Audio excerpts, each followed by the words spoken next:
Hey guys, and welcome to the in-depth recap of the final game, the decisive Game 5 of my best-of-5 finals match against Nigel Peltier at this summer's Scrabble Players Championship. As you guys may recall from a year ago, in my best-of-5 finals match, I eventually won against Ian Weinstein. Game 5 proved to be possibly the most dramatic and back-and-forth game of the entire match, so we were all really hoping for just as climactic a finish to this one. Would we get it? We'll see. My opening rack was not great, B-E-H-I-T-U-W.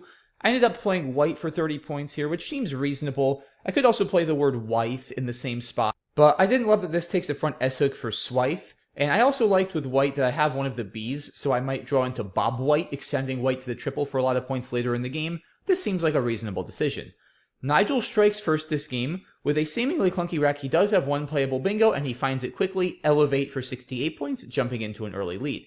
I have a horrific looking draw after white, pulling now two U's, a W, and a Z out of the bag, but thankfully I do have a clear bailout, was for 50 points, regaining the lead at the expense of a pretty rough leave in BDDU, but I'm still in very good shape, especially if Nigel doesn't bingo again. However, Nigel does bingo again. He has a very nice rack, and he gets down waterish for 86 points from the W, by far his highest scoring play.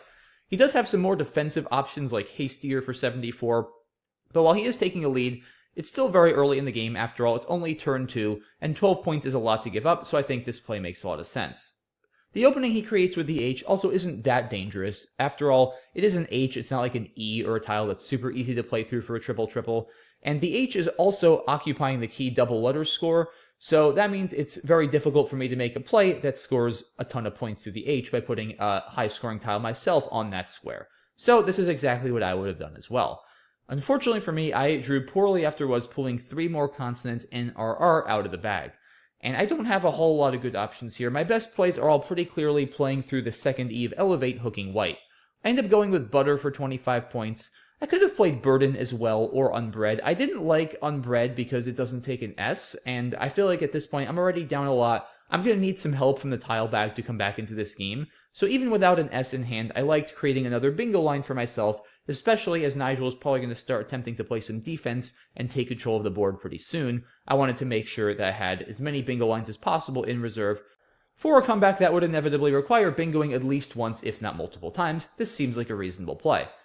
Nigel was showing no signs of slowing down, pulling a very nice rack involving a blank. He finds a very nice bingo, his highest scoring play of Quiring through the H of Waterish with a blank C, effectively shutting down the H and the right-hand side of the board. Another fun option for him is the double-double Ignorami through the A, scoring 1 fewer point at 82, but he's taking a sizable enough lead. It definitely makes more sense for him to block the triple-triple here. Another nice play by Nigel, and things are definitely starting to look bleak here. I am already down 132 points after Nigel's 3 back-to-back bingos on his first 3 turns. And I'm faced with a very difficult decision here that I spent several minutes debating. D-E-I-N-O-R-Y does not make any playable bingos on this board, and I need to bingo, and I need to bingo soon if I want to get back into this game. I also don't really have any plays that score very well. Here I ended up going with Yin for 23 above the ATE of Waterish after a significant amount of consideration. There were several things I liked and several things I didn't like at the same time about this play. The things I liked were that it sets up another bingo line for myself, which is key at this large a deficit, namely I can play a 7, hooking the R on Ya to make Ria. The other thing I kind of liked was that I potentially have an idea on my next turn of playing something with Dit, recursively setting up my E for Edit on a future turn. The problem with Yin, however, is that it does give back a very big scoring spot to Nigel, which isn't really something I want to do at this deficit. I generally want to be opening bingo lines, but not really opening scoring spots. If Nigel has a high-scoring tile, like an F, that goes above it, then he might be able to play a 5-letter word horizontally, overlapping an E and getting like 50 points, while simultaneously locking down that part of the board. That would be a terrible outcome for me. I ultimately decided that that was a risk I was willing to take. After all, you can't really be afraid of bad-case scenarios when you're down 132 points. You have to hope to get lucky at that point. So I played this hoping that Nigel would have a bad draw, and that he wouldn't be able to play there, and either I would draw bingo myself in that spot, or a big play setting up another spot for myself on the triple. That was kind of my logic. And I think Yin is a reasonable play. Some other things I considered are Yod to the H and Whited, but I really didn't like this because it seems to really get in the way of a lot of my space on the top left part of the board. It doesn't really open anything new, and it kind of blocks the B and the U, at least partially, of Butter, lines I might need later on for my comeback, so I really didn't like what this did to the board. which is part of why I decided against it. Another option I could go for is something like Boy over here, keeping a stronger lead and really going all in on bingoing next turn. Again, I don't really love what it does to the board, taking out the lines on the left, also partially taking out the A and Elevate for double doubles. The idea here is maybe trying to hit something big from the Z, like Zemindar, later in the game, but I think that's a little bit too remote a possibility at this point to already be fixating on specific fishes. So I think Ian is reasonable, open to debate on this turn. Everything is obviously super bleak, and computer simulation has Ian near the top of a whole slew of plays that are all in the ballpark of just 3% to win, even though we're only 4 turns into the game, so definitely not the start I needed, but the game's not over. Nigel, thankfully for me, did slow down a little bit here by virtue of the Q, but he has a nice spot to get rid of it, and he quickly plops it for 31 next to the first eye of acquiring. I draw exactly what I did not need after Ian, 3 more vowels, leaving me 2 O's and 2 E's. I'm in a pretty dire situation here, and I end up making what I believe is my best play, Oboe, for just 12 points. You hate to score only 12 at this stage of the game, but there really isn't a way for me to score much more, and this does at least give me another much-needed bingo line, threatening potential 7-letter bingos down the D column ending in ED, which will play very nicely over there. Another nice thing about Oboe is it keeps my R to play above the YA for a potential bingo, and also leaves me the ability to maybe play with DIT and make a horizontal play setting up edit, like I mentioned on a previous turn. As unappetizing as this play is, the computer doesn't find anything it likes more. And unfortunately for me, Nigel draws an I, and his 4th bingo of the game in just 5 turns. He gets down Olingos for 71 points in the line I just opened. Interestingly, he could have scored a bit more here. He could have played soloing or loosing down the K column for 77, or the same words down the D column for 75. But I think Olingos makes a ton of sense as it has great defensive value. In this lexicon, So takes no front hooks, so Nigel really effectively locks up the left-hand side of the board with this play. If he plays on the right, then he still leaves me the ability to create some space on the left or even bingo there if I've connected. And while he could play loosing over here for 75 and get a few more points, now he opens the possibility of me bingoing down the C column, putting an A or E in front of go to make a go or ego, and there's really no good reason for him to do that. He's going up 200 points. As long as he avoids a flurry of bingos from me, he is going to win this game very easily, so an excellent decision here by Nigel to forego a couple points and play Olingos. I do draw the F, which enables me to score a little bit, but unfortunately it does not allow me to bingo. I really have nothing better to do here than play fair for 51 and hope to get a miracle draw out of the bag, maybe bingo from the Z, and start a flurry of bingos that could give me an outside shot to come back into this game. But my chances at this point are well below the 1% mark, so it's looking extremely bleak.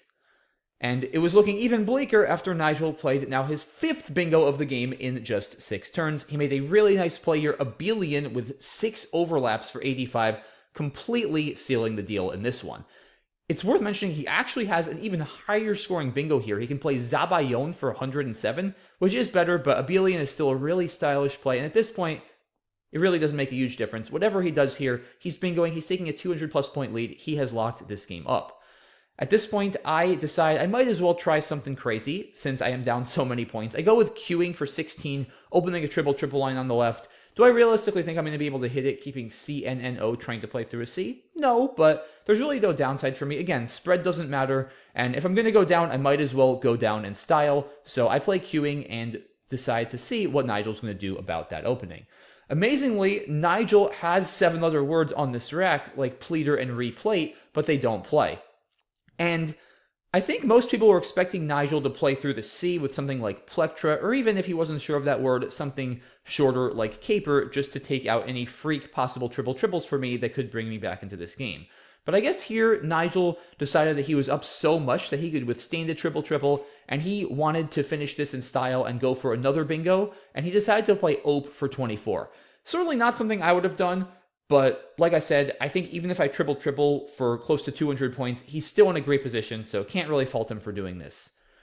Here I decide, well, he left it open one turn, I might as well leave it open and see if I can get something on a future turn, so I play Xenic for 28 points on the top right, keeping ANOS, which goes pretty well with the C. I considered Cannon for 38 as well, but the problem is I'm realistically not going to be tripling or probably bingoing it all with the X on my rack, so I decide, let's get rid of the X and go all in on trying to hit that triple on my next turn.